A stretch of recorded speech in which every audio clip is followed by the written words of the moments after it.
हरे कृष्णा, राधे राधे। आप सभी लोगों को विजया एकादशी की हार्दिक शुभकामनाएं। फाल्गुन मास के कृष्ण पक्ष की एकादशी को विजया एकादशी कहा जाता है और यह इस बार 2024 में 6 मार्च दिन बुधवार को है।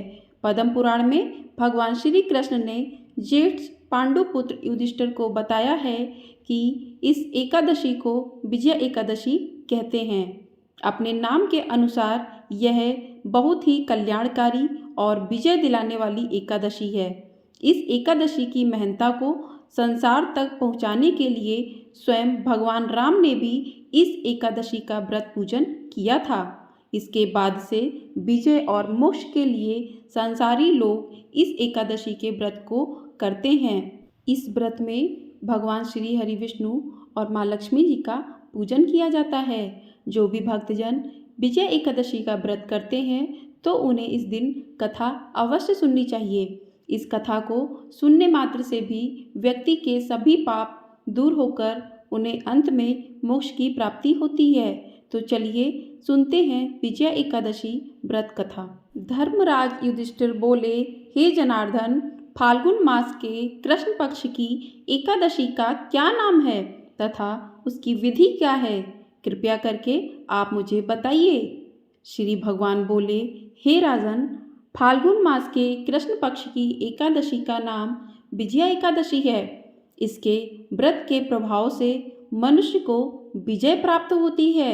यह सब व्रतों से उत्तम व्रत है। इस विजया एकादशी के महात्म के श्रवण व पठन से समस्त पाप नाश को प्राप्त हो जाते हैं।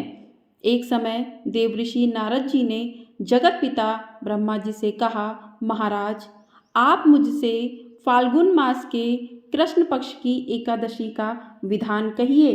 तभी ब्रह्मा जी कहने लगे कि हे नारद, विजया एकादशी का व्रत पुराने तथा नए पापों का नाश करने वाला है। इस विजया एकादशी की विधि मैंने आज तक किसी से भी नहीं कही। यह समस्त मनुष्यों को विजय प्रदान करती है। त्रेता युग में मर्यादा पुरुषोत्तम श्री राम जी को जब 14 वर्ष का वनवास हो गया, तब वे श्री लक्ष्मण तथा सीता जी सहित पंचवटी में निवास करने लगे। वहाँ पर दुष्ट रावण ने जब सीता जी का हरण किया, तब इस समाचार से श्री रामचंद्र जी तथा लक्ष्मण अत्यंत व्याकुल हुए और सीता जी की खोज में चल दिए। घूमते घूमते जब वे मरणासन्न जटायु के पास पहुँचे तो जटायु उन्हें सीता जी का वृतांत सुनाकर स्वर्गलोक चला गया। कुछ आगे जाकर उनकी सुग्रीव से मित्रता हुई और बाली का वध किया।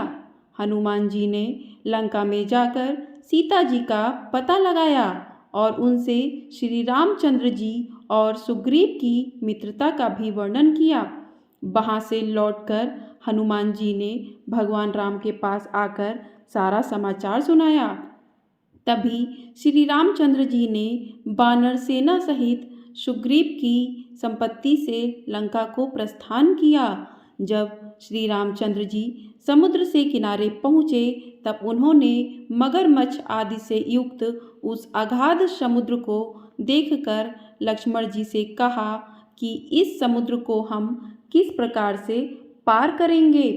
तभी लक्ष्मण जी ने कहा, हे पुराण पुरुषोत्तम, आप आदि पुरुष हैं, सब कुछ जानते हैं। यहाँ से आधा योजन दूर पर कुमारी द्वीप में बकदालभ्य नाम के मुनि रहते हैं। उन्होंने अनेक ब्रह्मा देखे हैं। आप उनके पास जाकर इसका उपाय पूछिए। लक्ष्मण जी के इस प्रकार के वचन सुनकर श्री रामचंद्र जी बकदालभ्य ऋषि के पास गए और उनको प्रणाम करके बैठ गए। मुनि ने भी उनको मनुष्य रूप धारण किए हुए पुराण पुरुषोत्तम समझकर उनसे पूछा कि हे राम, आपका आना कैसे हुआ? तभी रामचंद्र जी कहने लगे, हे ऋषि, मैं अपनी सेना सहित यहाँ आया हूँ और राक्षसों को जीतने के लिए लंका जा रहा हूँ। आप कृपया करके समुद्र पार करने का कोई उपाय बतलाइए। मैं इसी कारण आपके पास आया हूँ। बगदालभ्य ऋषि बोले कि हे राम, फाल्गुन मास के कृष्ण पक्ष की एकादशी का उत्तम व्रत करने से निश्चय ही आपकी विजय होगी। साथ ही आप समुद्र भी अवश्य पार कर लेंगे। इस व्रत की विधि यह है कि दशमी के दिन स्वर्ण, चांदी, तांबा या मिट्टी का एक घड़ा बनाएं। उस घड़े को जल से भरकर तथा 5 पल्लव रख वेदिका पर स्थापित करें। उस घड़े के नीचे सतनजा और ऊपर जौ रखें। उस पर श्री नारायण भगवान की स्वर्ण की मूर्ति स्थापित करें। एकादशी के दिन स्नान आदि से निवृत्त होकर धूप, दीप, नैवेद्य, नारियल आदि से भगवान की पूजा करें।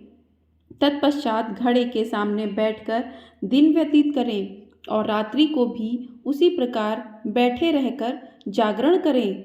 द्वादशी के दिन नित्य नियम से निवृत्त होकर उस घड़े को ब्राह्मण को दे दें। हे राम, यदि तुम भी इस व्रत को सेनापतियों सहित करोगे तो तुम्हारी विजय अवश्य होगी। श्री रामचंद्र जी ने ऋषि के कथानुसार इस व्रत को किया और इसके प्रभाव से दैत्यों पर विजय पाई। अतः हे राजन, जो कोई मनुष्य विधि पूर्वक इस व्रत को करेगा, दोनों लोकों में उसकी अवश्य विजय होगी। श्री ब्रह्मा जी ने नारद जी से कहा कि हे पुत्र, जो कोई भी इस व्रत के महंत को पढ़ता या सुनता है, उसको वाजपेय यज्ञ का फल प्राप्त होता है। तो इस प्रकार से विजया एकादशी व्रत की कथा पूर्ण होती है। जो कोई भी व्यक्ति, जो कोई भी भक्तजन इस व्रत को पूरी श्रद्धा, पूरे भाव से करता है और इस व्रत की कथा को पूरे भाव से सुनता है, तो उसके सभी पापों का नाश होता है और यह व्रत विजय दिलाने वाला है। जिस प्रकार से भगवान राम ने भी इस व्रत को किया था, उसी प्रकार से जो कोई भी व्यक्ति, जो कोई भी भक्त इस व्रत को करता है, तो उसे अवश्य विजय प्राप्त होती है और सारे पापों का नाश होकर अंत में मोक्ष की प्राप्ति भी होती है। तो आइए अब जानते हैं एकादशी व्रत की आरती। ओम जय जगदीश हरे, स्वामी जय जगदीश हरे। भक्त जनों के संकट क्षण में दूर करे। ओम जय जगदीश हरे। जो ध्यावे फल पावे, दुख विन से मन का। सुख संपत्ति घर आवे, कष्ट मिटे तन का। ओम जय जगदीश हरे। मात पिता तुम मेरे, शरण गहूँ मैं किसकी। तुम बिन और न दूजा, आस करूँ मैं किसकी। ओम जय जगदीश हरे। तुम पूरन परमात्मा, तुम अंतर्यामी। पार ब्रह्म परमेश्वर, तुम सबके स्वामी। ओम जय जगदीश हरे। तुम करुणा के सागर, तुम पालन करता। मैं मूरख खल कामी, कृपा करो भरता। ओम जय जगदीश हरे। तुम हो एक अगोचर, सबके प्राणपति। किस विध मिलूं दया में, तुमको मैं कुमति। ओम जय जगदीश हरे। दीन बंधु दुख हरता, तुम ठाकुर मेरे। अपने हाथ उठाओ, द्वार पड़ा तेरे। ओम जय जगदीश हरे। विषय विकार मिटाओ, पाप हरो देवा। श्रद्धा भक्ति बढ़ाओ, संतन की सेवा। ओम जय जगदीश हरे। तन मन धन और संपत्ति, सब कुछ है तेरा। तेरा तुझको अर्पण, क्या लागे मेरा। ओम जय जगदीश हरे। श्री जगदीश जी की आरती जो कोई नर गावे। कहत शिवानंद स्वामी, कहत हरि हर स्वामी। मन वांछित फल पावे। ओम जय जगदीश हरे। ओम जय जगदीश हरे। ओम जय जगदीश हरे,